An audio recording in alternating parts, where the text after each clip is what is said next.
저희 그럼 미팅 발표 시작하겠습니다. 안녕하십니까. 이번에 텍스처 이모션 어널리스 챗봇 관련해서 티타임 발표 맡게 된 미팅인 장규라고 합니다. 일단 목차 간단히 설명드리면 1, 2차 진화 피드백 반영 사항 말씀드리고 현재 프로젝트 진행 상황이랑 차후 프로젝트 진행 계획 말씀드린 다음에 Q&A 받도록 하겠습니다.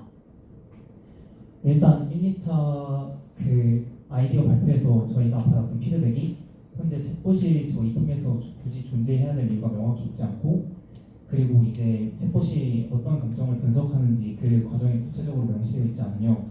그리고 우울증이라는 문제를 해결하기 위한 해결책이 명확하게 제시되어 있지 않다는 게 문제였는데, 그래서 저희 팀은 이제 1, 2차 아이디어 발표 이후 저희 팀 자체적으로도 생각했을 때 챗봇이 굳이 필요가 없을 것 같다고 생각해서 단순하게 그 자연어 처리를 하고 그 사용자가 다이어리를 입력하면 그 다이어리 내에서 감정을 분석하는 감정 분석 다이어리를 주제를 변경했고, 그리고 결과를 출력하는 과정이 구체적으로 명시되어 있지 않다고 했는데, 이 부분 같은 경우는 이제 저희 팀 내에서 어떻게 하면 좋을지 생각해보다가 일단 뒤에 잠깐 나와 있는데, 그 문장별로 각 그 사용자가 다이어리에 오늘 하루에 있었던 다이어리를 적으면 각 문장별로 어떤 감정을 가지는지 일단 그걸 분석하고, 그리고 이거를 이제 일단 당장은 저희가 출력할 때 가장 높은 빈도수로 나온 최빈값을 저희가 이 감정으로 분석을 했는데, 이 부분 같은 경우는 저희가 차후에 모델 성능을 좀 더 개선한 다음에 이제 각 문장별로 그 강한 긍정인지 혹은 약한 긍정인지 아니면 뭐 강한 부정인지 이런 점을 총 고려해서 지금은 단순히 최빈값을 기준으로 사용자의 감정을 분석하지만 그 감정 각 문장별로의 점수를 기준으로 그 토탈 점수가 나온 걸 기준으로 해서 저희가 이제 감정을 분석해볼 생각입니다. 그리고 우울증이라는 문제를 해결하기 위한 구체적인 해결책이 제시되어 있지 않았는데, 저희가 이거 관련해서는 현재 동국대학교 불교대학원 명상심리학과 그 교수님이랑 이제 동국대학교 사회복지학과 교수님이랑 컨택을 한번 해봐가지고 이제 저희가 직접 만든 프로젝트가 이런 프로젝트고, 저희가 만든 프로젝트가 어떤 결과값을 가지는데 이거에 대해서 한번 컨펌을 해주실 수 있는지 지금 컨택하기 위해서 한번 연락을 드렸고, 연락 드려보니까 저희가 만든 프로젝트에 대한 구체적인 문서가 필요하다고 하셔서 그래서 현재 그 문서 작업 중에 있습니다. 그래서 저희가 이제 문서 작업 다 한 다음에 직접 전문가랑 연결해서 좀 저희의 기존 문제로 잡았던 우울증을 구체적으로 해결할 수 있도록 그 해결책을 마련해 보았습니다. 그래서 아까 말씀드렸듯이 현재 이제 유저가 그 다이어리에 오늘 하루 있었던 일을 적으면 각 문장별로 어떤 감정이 분석해서 이거를 기반으로 그 유저의 기분을 분석해 보는 방법을 일단 잡았고, 그리고 이 부분 같은 경우는 저희가 이제 감정을 분석할 때 저희가 임의로 이런 문장은 기쁨을 나타내고 이런 문장은 기쁨을 나타내고 있고 이런 문장은 뭐 불안함을 나타낼 수 있구나라고 저희가 사실 임의로 데이터셋 같은 걸 구축하면은 좀 문제가 되긴 하는데, 사실 그래서 공신력 있는 일단 공신력 있는 데이터셋 사이트인 AI 허브에서 가져와서 가져온 데이터셋을 최대한 해치지 데이터셋에서 가져오면은 AI 허브에서 나오는 지금 방식이 각 문장별로 어떤 감정을 가지고 있는지, 어떤 문장은 어떤 감정을 가지고 있고 이런 거 정도로 나와 있는데, 저희가 이거를 최대한 해치지 않는 범위 내에서 저희가 지금 당장은 기쁨, 분노, 슬픔 이렇게 세 가지 감정으로만 감정 분류를 해놨는데, 최대한 해치지 않는 범위 내에서 이 세 가지 감정 안에 드러날 수 있도록 일단 데이터셋을 다시 구축을 했고, 그리고 저희가 만든 데이터셋 하나하나를 지금 한 10만 개 정도 문장이 있는데, 이 10만 개 정도 문장이 이 문장이 감정을 드러내는 게 맞는 건지 컨펌을 받기에는 현실적으로 좀 불가능하다고 생각했기 때문에 저희가 생각했던 거는 저희가 만든 AI 허브 데이터셋 기반으로 감정을 분석하면은 저희가 만든 모델 내에서 좀 불안하다고 생각되는 사용자가 있으면 그 사용자가 지금까지 적었던 다이어리나 아니면 이제 그런 모든 데이터베이스를 바로 전문가한테 전달해줘서 그냥 사용자가 적은 다이어리를 바로 그냥 전문가가 보고 직접 판단할 수 있게끔 하면은 최대한 좀 전문가 개입을 많이 하는 선에서 객관적으로 검증할 수 있겠다고 생각해서 그런 방법을 생각했고, 그리고 전문가가 판단했을 때 불안하다고 생각되는 사용자는 직접 심리 상담을 통해서 그 심리 상태를 개선할 수 있도록 생각했습니다. 기존 프로젝트와의 차이점은 다음과 같습니다. 일단 기존 프로젝트는 저희가 찾아보니까 마켓 같은 데 되게 많던데, 일단 저희가 공 다이어리는 이제 다이어리를 적으면 단순히 이 다이어리가 무슨 감정을 나타내고 있다 이 정도만 알려줬었는데, 그래서 이런 감정 분석 근거에 모호하다는 이게 어떤 근거를 가지고 어떤 감정이 나온 건지 좀 모호하다고 생각했기 때문에 이제 사용자한테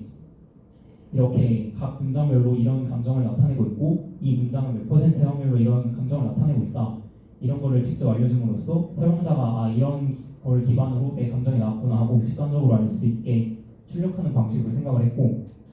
그리고 단순히 이제 감정만 나타낼 뿐 이것에 대한 해결책이 없었는데, 앞서 말했듯이 전문가와의 컨택을 통해서 구체적인 해결책을 마련할 수 있도록 생각했습니다. 이제 분야별 프로젝트 진행 상황은 다음과 같은데, 일단 저희가 2차 아이디어 발표까지는 웹이랑 앱 둘 다 나눠가지고 개발을 하는 걸 목표로 했었는데, 그 다이어리라는 것 자체가 웹으로 사용하는 유저는 거의 없을 것 같다고 생각해서 리액트 네이티브 사용해서 일단 앱으로 최대한 집중하는 방향으로 생각했고, 이제 지금까지는 로그인 페이지랑 그 감정 관련 이모티콘 등 피그마로 간단하게 작업했고, 현재 랜딩 페이지 작업까지 진행 중에 있습니다. 서버 같은 경우는 스프링 부트랑 테스트 API 사용해서 ERD 작성하였고, 그 머신러닝 API 구현한 다음에 지금은 이제 그 학습 자동화를 위한 머신러닝 파이프라인 구축 중이라고 적혀 있는데, 이 부분 관련해서는 그 PPT 후반에서 다시 말씀드리도록 하겠습니다. AI에서는 현재 그 가져온 데이터셋 기반에서 감정 일단 3가지 분류 정도로는 정확하게 구분할 수 있게끔 최대한을 해놨고, 저희가 원래 이제 자연어 처리 관련해서는 마트 모델이라고 되게 성능이 좋고 그 좀 더 가장 최신에 나온 그런 모델이 있는데, 이거를 저희가 로컬에서 그 모델을 학습시키기에는 GPU도 너무 부기는 게 없고 이제 모델 자체가 워낙 무겁다 보니까 학습시키는데도 되게 오래 걸려가지고 일단 당장은 CNN 모델 사용해서 일단은 구축해놨는데, 이 부분 같은 경우는 차후 콜앱이나 이런 이제 GPU를 따로 가져올 수 있는 걸 해서 좀 무거운 모델이어도 사용할 수 있도록 지금 당장은 이렇게만 생각해놨습니다. 이 부분은 이제 그 AI 모델 돌려보면서 있었던 시행착오 같은 거 적어놓은 건데, 이 부분은 좀 넘어가도록 하겠습니다.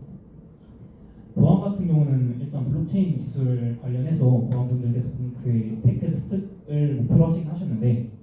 저희가 한번 컨펌 받아본 결과 이 블록체인 기술까지 사용할 필요는 없다고 이제 한번 컨펌을 받아서 현재는 이제 시큐어 코딩 기술을 습득 중에 있습니다. 이제 다음으로 프로젝트 진행 계획 말씀드리면, 일단 저희 이제 크게 4가지 정도 있는데, 감정 분석을 보다 구체화할 수 있도록 하는 거랑 이제 바트 모델 사용해서 모델 성능 향상, 그리고 이제 다이어리 기능을 좀 구체화하는 거랑 이제 유저가 수정하는 데이터셋이라고 적혀 있는데, 유저가 수정하는 데이터셋이 이제 정확히 어떤 느낌이냐면, 저희가 그 맨 처음 말씀드린 그 감정 분석을 하는 과정이 각 문장별로 어떤 감정을 가지고 있는지 좀 파악을 하고, 그거를 토대로 이제 뭐 점수를 계산하든 아니면 뭐 당장은 최고값으로 계산하지만 점수를 계산하든지 해서 종합적인 기분을 분석하는 그런 방법이었는데, 이게 모델을 아무래도 이제 자연어 처리라는 것 자체가 100% 정확할 수가 없다 보니까, 예를 들어 지금 제가 예시로 적은 문장이 뭐 복권을 샀는데 1등이 당첨됐다, 이런 문장을 만약에 그 인공지능에서 예측 결과 좀 슬픈 감정으로 받아들였으면, 이제 저희가 앞서 말씀드렸던 게 유저가 각 문장별로 이 문장이 어떤 감정을 드러내는지 알 수 있다, 직관적으로 알 수 있는 좀 출력 방식을 사용하겠다고 말씀드렸는데, 유저가 이 각 문장별로 어떤 감정을 나왔는지 그 감정을 나타냈는지 확인한 다음에, 이게 뭐 예를 들어서 복권을 샀는데 1등이 당첨됐다는 거는 좀 기쁜 문장이잖아요. 그럼 이제 유저가 직접 이 문장을 누르고 이 문장 기쁜 문장이야 라고 그 모델한테 알려주면은, 이제 이걸 기반으로 이 문장은 기쁨을 나타내는 문장이구나 하고 이 데이터베이스에 따로 추가를 해서 라벨링을 한 다음에 좀 주기적으로 뭐 일주일에 한 번씩이든 이제 추가된 데이터셋까지 해서 좀 그 모델을 새로 학습시킬 수 있게끔 하는 방법으로 생각했습니다. 이러면 이제 사용자가 많아지면 많아질수록 좀 그 이제 다이어리도 많아지고 그렇다 보면 뭐 잘못된 예측에 대한 새로운 문장을 좀 저희가 많이 구축할 수 있다고 생각해서 일단 이렇게 한번은 방향을 잡으면 좋을 것 같다 생각했고,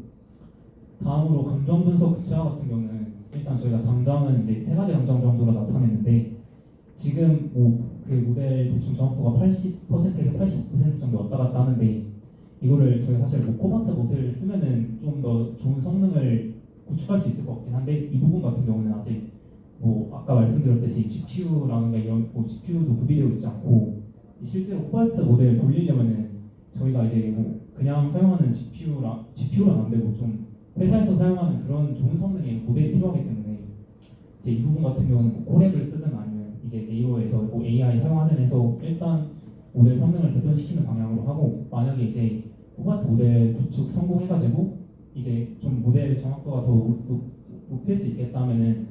지금 현재 이제 세 가지 분류 정도 감정에서 다섯 가지 정도로 이제 감정 분류를 확대시키고, 그리고 아까 말씀드렸듯이 이제 강한 기쁨 혹은 약한 기쁨인지 이런 식으로 해서 좀 사용자의 감정을 보다 정확하게 분석할 수 있고, 그 다이어리가 어떤 감정을 나타내는지 점수 기반으로 하면은 좀 더 좋은 결과값을 낼 수 있을 거라고 생각했기 때문에 이렇게 일단 예측하고 그 진행 계획을 잡고 있습니다. 그리고 1, 2차 아이디어 발표까지는 저희가 받았던 피드백 내용도 그 당장 프로젝트 모델 자체에서 문제가 되게 많았었는데, 모델을 예측하는 모델이 예측하는 방식도 구체화되어 있지 않고 해결책도 명시되어 있지 않아서, 일단 이제 3차 아이디어 발표 이전까지는 그 모델을 최대한 구체화하고 프로젝트 자체를 구체화하는 데 집중했다면, 이제 이후로는 직접 이제 그 다이어리 기능 자체를 구체화하는 방향으로 생각하고 있습니다. 저희 팀원 다한 것 같고, 일단 이 정도까지 하고 Q&A 받도록 하겠습니다.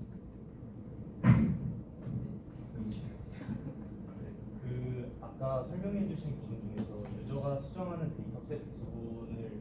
이제 예를 들면 AI 모델이 이제 복근을 찾는데 1등 당첨됐거든 같은 문장을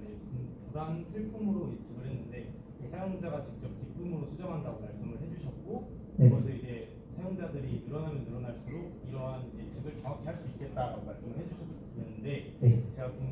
조금 질문을 드리고 싶은 건, 예를 들면 좀 중의적인 의미를 갖는 문장들에 대해서 질문을 드리고 싶습니다. 예를 들어 오늘 정말 놀라운 경험을 했어라는 건, 어떤 사람이 이날 이제 다이어리를 쓴 게 막 상사한테 너무 혼나서 오늘 진짜 역대급 하루였다 뭐 이렇게 적을 수도 있는 건데, 누구는 이제 놀러 가서 너무 재밌어가지고 오늘 역대급 하루였다 이렇게 적을 수 있어서, 사람들마다 그거는 이제 그날 적는 뭐 문장이나 그런 거에 따라서 이제 판단을 다르게 할 수 있을 것 같은데, 네. 의문이 드는 건 사용자가 늘어날수록 이제 이런 중의적인 문장에 대해서 그 정확도가 높아질 수 있는 건지 좀. 그 부분 말씀드리면, 일단 좀 제가 일부러 좀 사족을 뺐는데, 이제 지금은 그냥 세 가지 중에 하나로만 출력된다고 PPT에는 나와 있긴 한데, 사실 이렇진 않고 뭐 이런 거 말고도 중의적인 문장이 되게 많잖아요. 그래서 이게 출력되는 방식이 정확히 이 문장이 몇 퍼센트 확률로 무슨 감정을 나타낸다 이건데, 이거를 저희가 임계값을 따로 설정을 해가지고 뭐 임계값을 넘지 않는다면은 이 문장은 따로 감정을 나타내지 않는 것 같다고 모델이 판단하고, 그리고 그냥 이건 중의적인 문장으로 남기고, 이게 뭐 그 다이어리에 좀 그걸 할 수 없게끔 저희가 해놨어요. 임계값 설정을 해놓고 그렇게 방식을 만들었어요. 그래서 이거 말고도 뭐 예를 들어서 좀 그 모델이 좀 지금 해석할 때 뭐 평소에 온화했던 뭐 아버지께서 화를 되게 많이 내셨다 하면은 뭐 온화하다랑 화를 내다라는 게 좀 상반된 의미의 같은 문장 있잖아요. 뭐 이런 것 같은 경우도 사실 저희가 이제 들었을 때는 이게 부정적인 문장인 건 알지만, 모델이 봤을 때는 이게 뭐 긍정적인 건지 부정적인 건지 잘 몰라가지고, 이런 뭐 상반된 단어가 같이 나오는 문장이라던가, 아니면은 이제 지금 여기 나와 있는 것처럼 이제 이거 자체를 어떤 문장인지 판단 안 될 때는 이제 임계값을 못 넘겨서 그 다이어리 감정 전체에 영향을 못 끼치게끔 해놨거든요. 그래서 일단 이것도 이제 유저가 수정한 데이터셋에서 이게 중의적인 문장이다 하면은 이거를 일단 넣을 수 있게끔까지는 생각을 해놨는데, 이제 그러면은 좀 중의적이라는 감정이 들어가는 순간 모델이 예측하는 정확도가 많이 떨어져가지고, 이 부분은 저희 지금 생각 중에 있습니다. 일단은 그 질문 주신 거에 대해서 말씀드리면, 뭐 이런 중의적인 문장 같은 경우는 이제 다이어리 영향을 최대한 못 미치게끔 임계값을 설정해놨다고 말씀드리겠습니다.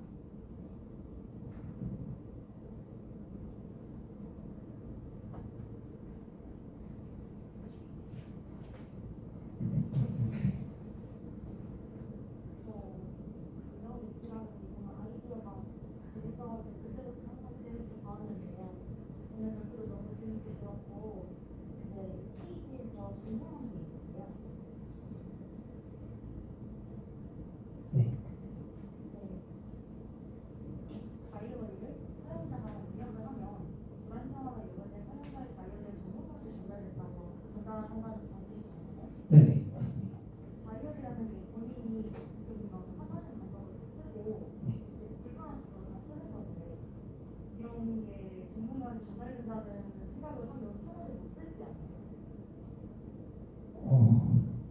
저희가 그 부분은 좀 놓쳤었던 것 같은데, 사실 저희가 이제 목표를 잡았던 것 자체가 우울증을 치료하기 위한 어떤 그 다이어리를 만든 건데, 좀 그 부분은 좀 그 이제 이 다이어리를 사용하는 유저 자체 그 유저층 자체를 그렇게 폭을 잡았기 때문에 뭔가 저희가 생각했을 때는 자기가 이런 부정적인 감정을 내비쳐도 뭔가 좀 크게 막 너무 크게 개의치는 않거나 아니면은 그런 정도 조절하는데도 좀 불안정하다고 생각되면은 그게 오히려 좀 더 그런 걸 수도 있잖아요. 좀 이 부분은 사실 저희가 좀 구체적으로 생각을 못했는데 한번 저희 다시 생각해 보도록 하겠습니다.